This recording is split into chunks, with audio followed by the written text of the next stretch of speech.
Hello students, I am Maria Cristina Mayores, your English teacher, and welcome to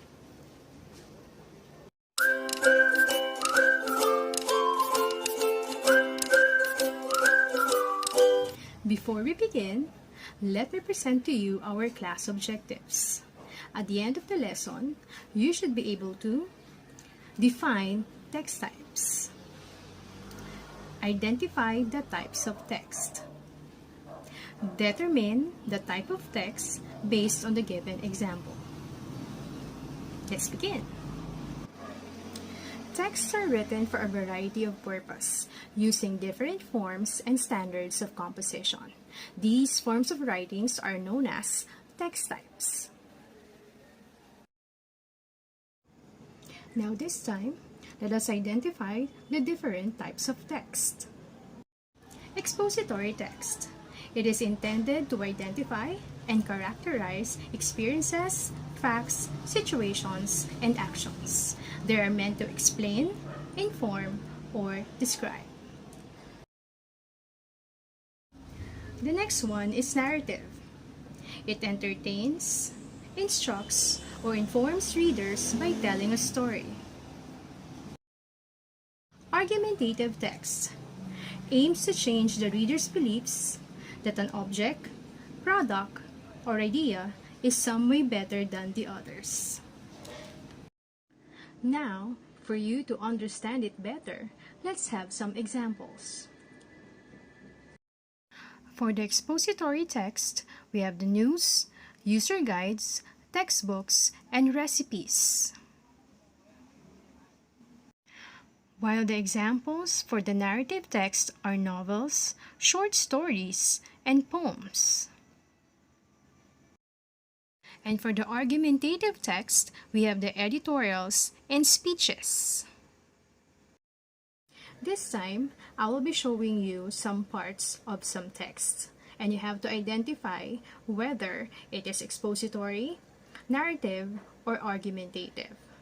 But before you answer, you should ask yourself whether the text explains, does it tell a story, or does it present an argument?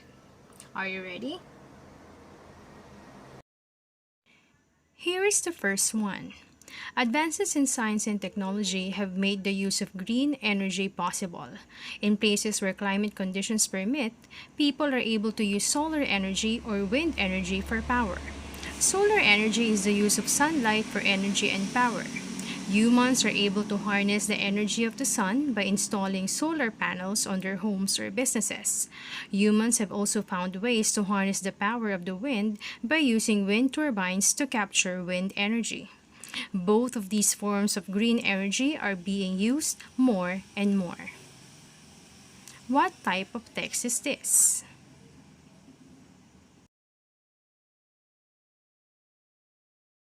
Correct. This is an expository text. Now let's have the next one. If I could go back in time.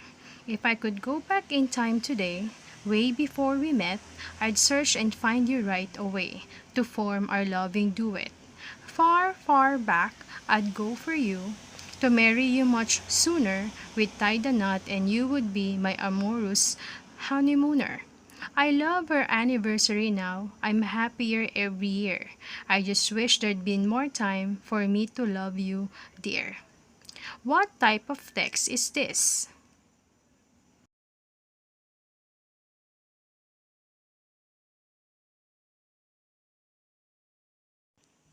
Yes, it is correct. It is a narrative text. Let's have the next one. Days of hunger. Poverty and hunger are more likely to give Filipinos already distressed by COVID-19 additional suffering, as the Philippine economy has crash-landed into recession for the first time in 29 years. The GDP tumbled by 16.5% in the second quarter under the weight of the world's longest coronavirus lockdown.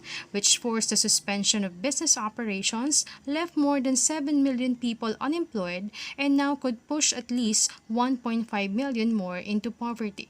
However, the strict police-led lockdowns, now on the fifth month for many regions including Metro Manila, have not only failed to flatten the curve of COVID-19 cases for the country's poor, many of them daily wage earners who don't earn when they don't work.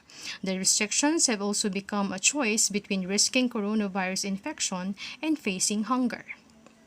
What type of text is this?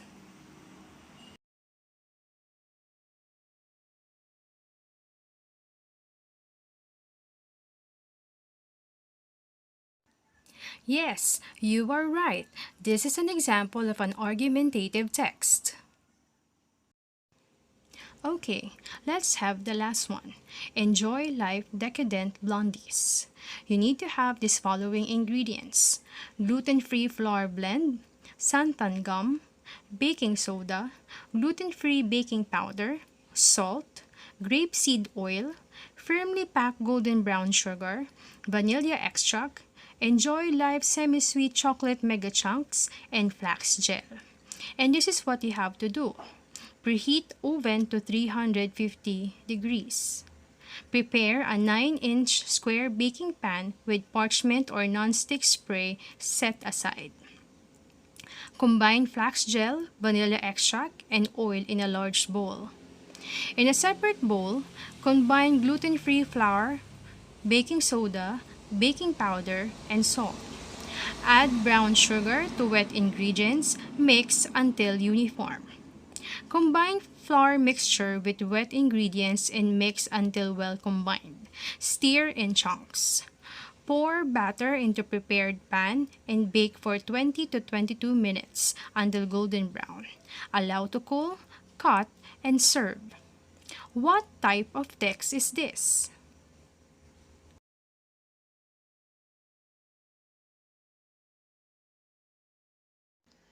Correct. This is an expository text. That's all for today. I hope you learned something. Again, this is Maria Cristina Mayores, and see you next time in